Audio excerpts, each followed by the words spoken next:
जैसे मान लीजिए कोई भी नंबर हमारा ए है, उसको अगर हमें 15 से मल्टीप्लाई करना है, ये बिल्कुल सेम इसी तरह से रहेगा जैसे हमने कोई नंबर ए को मल्टीप्लाई करना है 30/2 से।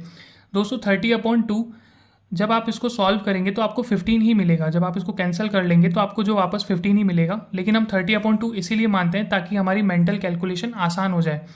तो सिंपली हमें करना ये रहेगा, कोई भी नंबर अगर हमें मिलेगा तो सबसे पहले हमें उसको हाफ करना होगा, फिर हमें उसका 3 टाइम्स करना है और पीछे एक ज़ीरो को लगा देना है। मैं आपको एग्जाम्पल के जरिए बताता हूँ।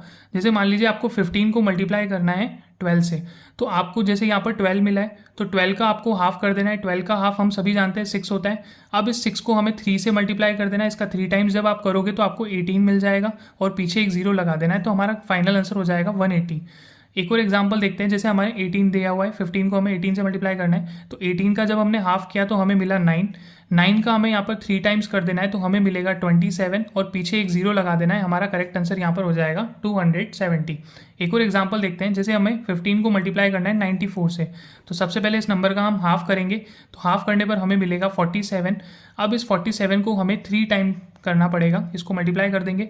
तो जब आप मल्टीप्लाई कर दोगे इसको, तो पहले इसको आप क्या कर सकते हो, हमारे पास में 40 है तो 40 को जब आप 3 से मल्टीप्लाई करोगे तो 120 आ जाएगा, फिर उसमें 7 × 3 करोगे तो 21 आ जाएगा। तो फाइनल जो हमारा आंसर आ जाएगा 141 आ जाएगा, 141 और पीछे हमें एक जीरो को ऐड कर देना है। Very nice. इसी तरह से अब एक और देखते हैं। अगर हमारे पास में ओड नंबर आ जाए, 15 × 23 करना है, तो वो हम कैसे करेंगे उसे समझते हैं। सबसे पहले हमें 23 को डिवाइड करना है 2 से। जैसे ही आप डिवाइड करोगे तो हमारे पास में आएगा 11.5। अब दोस्तों 11.5 को हमें 30 से मल्टीप्लाई करना होता है। अब आप यहाँ से पॉइंट हटा के नीचे जीरो लिखोगे तो ये जीरो से जीरो कैंसिल आउट हो जाएगा। अब हमें 115 का 3 टाइम्स करना है। बहुत ही आसान है, पहले 100 को 3 टाइम्स कर लोगे तो 300 मिल जाएगा। 15 3 आपको पता है 45, तो फाइनल आंसर हो जाएगा 300 + 45, 345। बहुत ही आसानी से आप कर सकते हो। दोस्तों यहाँ पे मैं आपको एक चीज़ और बताना चाहूँगा कि आपको जब आप ओड नंबर के साथ में जब कैलकुलेशन करते हो तो आपको ये चीज़ दिमाग में रखनी है कि जैसे ही हमारा डेसिमल आएगा तो आपको समझ में आना चाहिए कि हमारा जो नीचे 10 आएगा वो 10 से 10 लास्ट में कैंसिल होगा। तो आप डायरेक्टली जो भी आपको हाफ करने के बाद वैल्यू मिलती है उसको आप डायरेक्टली 3 से मल्टीप्लाई करके लिख दीजिए, वही आपका फाइनल आंसर होगा। मैं आपको एक और एग्जांपल से समझाता हूँ। जैसे आपको 15 को 37 से मल्टीप्लाई करना है। जब आप 15 को 37 से मल्टीप्लाई करोगे तो पहले 37 का जब आप हाफ करोगे तो आपको 18.5 मिलेगा।